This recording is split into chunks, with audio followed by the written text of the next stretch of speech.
Aujourd'hui, on reçoit Aurélien Clapp. Bonjour. Bonjour. Et on le reçoit pour le livre qui vient de sortir aux éditions Empreinte Temps Présent, U2, Psaume électrique, biographie spirituelle.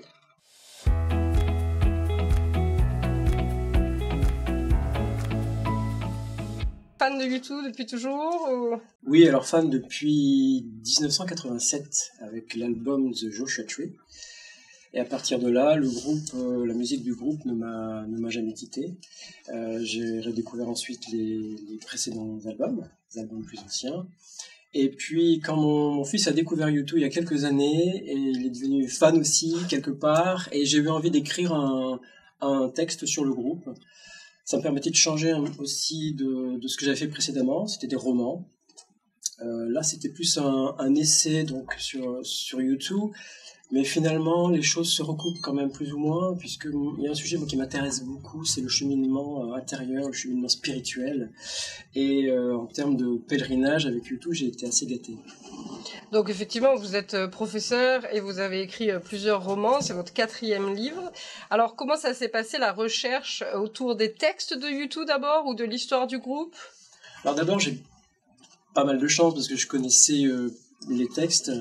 Moi j'ai fait des études d'anglais, donc pendant mes études j'ai pu un petit peu voir ce que disait aussi le groupe, parce que le public francophone ne perçoit peut-être parfois pas toujours la dimension spirituelle de certaines chansons.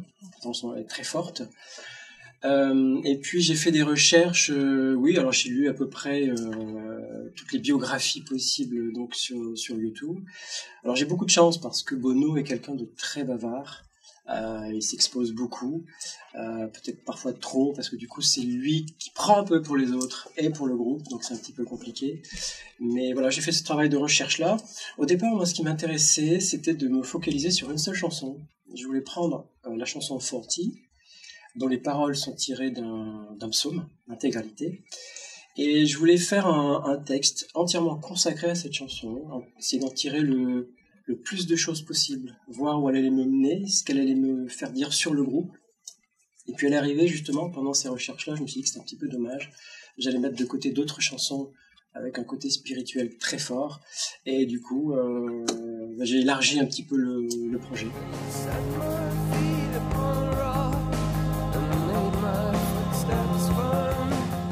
Alors, donc cette chanson 40, qui est tirée du psaume 40, quelle est l'histoire de ce titre? Parce que c'est effectivement un point central du livre, Oui. Cette inspiration des psaumes. Alors j'ai gardé ce point central. L'idée première, elle est encore là finalement au centre du livre, parce que mon regard finalement était celui de tourner vers les psaumes. Qu'est-ce qu'ils ont pu en tirer des psaumes? Parce qu'ils ont une bonne connaissance de la Bible. Il y a 3 membres de U2, donc Bono, le chanteur, parolier, Edge, le guitariste, et Larry, le batteur, ont suivi dans leur adolescence des cours de Bible. Un groupe qui s'appelait Shalom Christianity, donc dans les années 70. Ça a fortifié leur foi, ça leur a donné à la fois un autre regard, permis de soulever des questions spirituelles très fortes, même si l'aventure avec Shalom s'est pas très bien passée. En tout cas, voilà, ils en ont tiré une connaissance certaine. Et par rapport à l'histoire de Forti, c'est assez original, c'est une belle histoire quand même, parce que la chanson est née dans l'urgence la plus totale en novembre 82, lors des dernières sessions d'enregistrement du groupe. L'album est quasiment prêt, l'aube arrive, Adam Clayton, le bassiste, est déjà parti, il y a déjà un groupe qui attend l'entrée pour enregistrer à son tour, mais le groupe trouve qu'il manque une dernière chanson. Et ils vont sortir une mélodie assez douce, qu'ils avaient au départ depuis longtemps, mais il n'y avait pas de paroles dessus. Alors autant l'album est très énergique, il y a beaucoup aussi de colère et de rage par rapport au monde qu'il traversait et qu'il regardait d'une manière assez critique, autant Forti garde une forme de douceur, alors peut-être pas beaucoup d'espoir, mais beaucoup d'espérance quand même. Et en fait, cette chanson a été créée en 40 minutes. Mais le titre, donc 40, n'a aucun rapport avec la durée d'enregistrement, la création. Bono a juste dit, faisons un psaume. Et à un moment, il a pris une Bible, il a feuilleté, il a dit, on va faire ça. Et c'est le psaume 40. C'est une histoire quand même assez folle d'un des titres qu'on connaît bien de YouTube. Alors, dans le livre, vous faites référence à beaucoup de citations de Bono, surtout, mais pas que. Et il parle à un moment de « tout art est prophétique ». Alors, qu'est-ce qu'il met derrière ça? Est-ce qu'il veut dire que chaque musique qu'il écrit ou les textes sont prophétiques, inspirés Je pense qu'il met son art, entre guillemets, au service d'une vision. Et que pour lui, finalement, être prophète, ce n'est pas seulement donner des grands discours. On parodie souvent Bono parce qu'il peut pas s'empêcher dans les concerts, prendre la parole, de dire des choses. Bon, c'est sa personnalité, c'est comme ça. C'est pas très grave d'ailleurs, mais pour lui, finalement, c'est l'idée de prendre le pouls à la fois de la société, du monde environnant, de ses amis aussi, parce que il adore les grandes discussions entre amis qui vont jusqu'au bout de la nuit. Voilà, c'est quelqu'un finalement d'assez normal. Voilà, il se voit pas comme quelqu'un finalement de supérieur. Il sait qu'il a des failles. Il en a beaucoup. Et c'est pour ça qu'il est justement, en parlant de prophète, il est très fasciné par la figure du roi David. Il a eu une sorte de révélation à son adolescence, parce qu'il a eu une adolescence un peu tourmentée, très difficile quand même. La perte de sa maman, tandis qu'il avait 14 ans.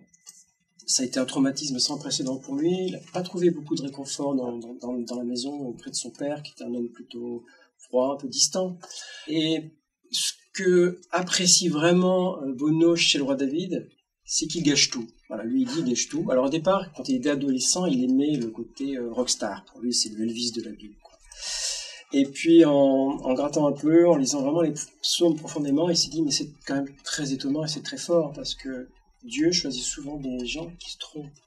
Et Dieu les aime encore. Ce sont des menteurs, parfois des tricheurs, parfois ils tuent. Mais Dieu est toujours là. Et je crois que ça, c'est quelque chose qui l'a fasciné, lui, qui était un adolescent, finalement, mal dans sa peau. Vers la fin du livre, une foi qui serait quelque part entre idéalisme et lucidité, parce qu'on voit un peu ce côté idéaliste des jeunes de ce groupe, et puis en même temps, bon...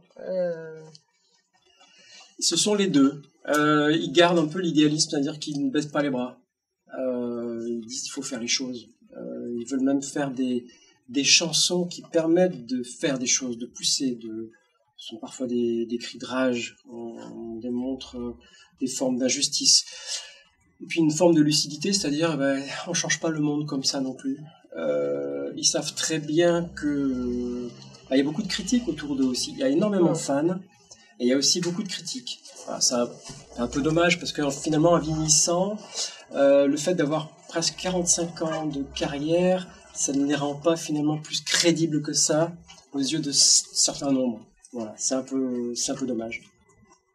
Alors merci beaucoup, et si vous voulez en savoir plus, donc je vous invite à découvrir le livre U2 Psaumes électriques. À bientôt. Merci beaucoup.